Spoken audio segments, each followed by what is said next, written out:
आखिरी बेंच का भूत पार्ट 2। नए साल की 12वीं क्लास की शुरुआत हुई। बच्चों में नया जोश था, लेकिन सबको चेतावनी दी गई।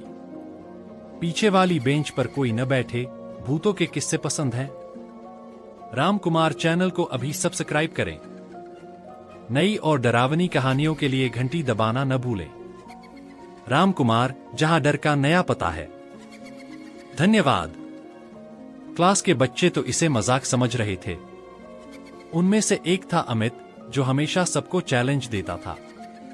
उसने कहा, अरे भूत प्रेत कुछ नहीं होते, आज से मैं उसी बेंच पर बैठूंगा। दोस्तों ने मना किया, लेकिन अमित ने पहला ही दिन पीछे वाली बेंच पर बैठकर पढ़ाई शुरू कर दी। शुरू के कुछ दिन सब ठीक रहा, लेकिन फिर रात को जब अमित होमवर्क करने बैठा, उसकी कॉपी अपने आप खुल गई। उस पर खून से लिखा था, तुम्हारी सीट अब मेरी है। अमित डर गया। अगले दिन स्कूल पहुंचा तो बच्चों ने देखा कि उसकी आंखों के नीचे काले धब्बे हैं, जैसे वो पूरी रात सोया ही न हो। उस दिन क्लास में अचानक पंखा तेजी से घूमने लगा और एक सर्द हवा चली।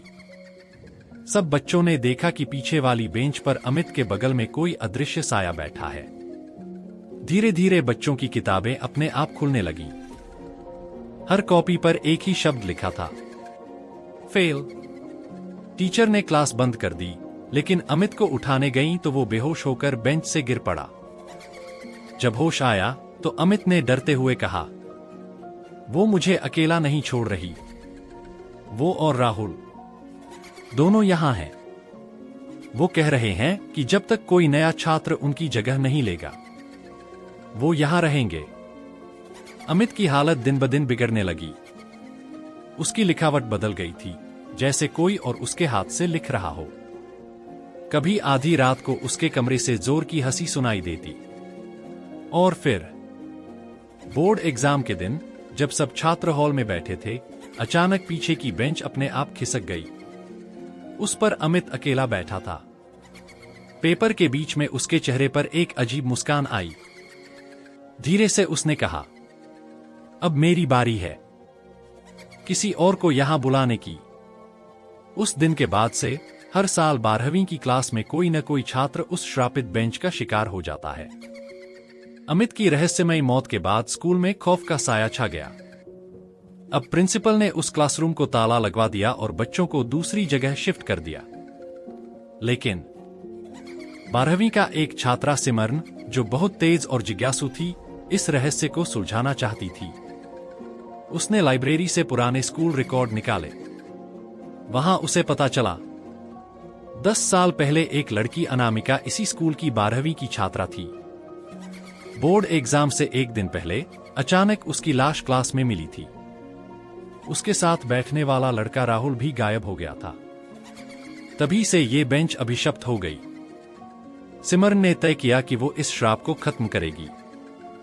रात के 12 बजे वो अकेली टॉर्च और कैमरा लेकर उसी बंद क्लासरूम में घुस गई। जैसे ही उसने कैमरा ऑन किया, बोर्ड पर अपने आप लिखाई उभरी, हमारा पेपर अधूरा है, पूरा करो। अचानक खिड़की बंद हो गई और ठंडी हवा चलने लगी। पीछे वाली बेंच पर अनामिका और राहुल के साए प्रकट हो गए। सिमरन कांपते हुए बोली, अगर तुम्हारी आत्मा अधूरी है तो मैं तुम्हारा पेपर लिख दूंगी, पर बदले में वादा करो, तुम किसी और छात्र की जान नहीं लोगे। अनामिका की आंखों से खून टपक रहा था। उसने ठंडी आवाज में कहा, हमारा वादा तोड़ दिया गया था, अब किसी का भी इम्तिहान पूरा नहीं होगा।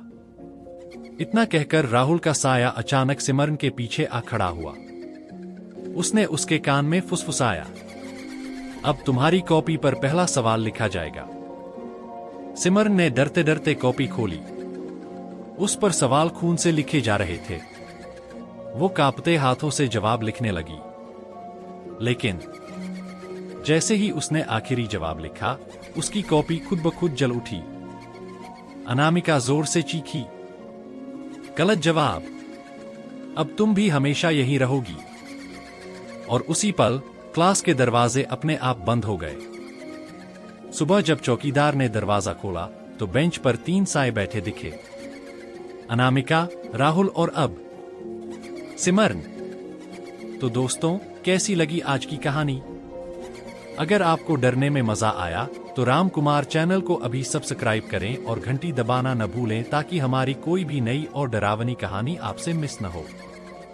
मिलते हैं अगली बार एक और नई वीडियो में।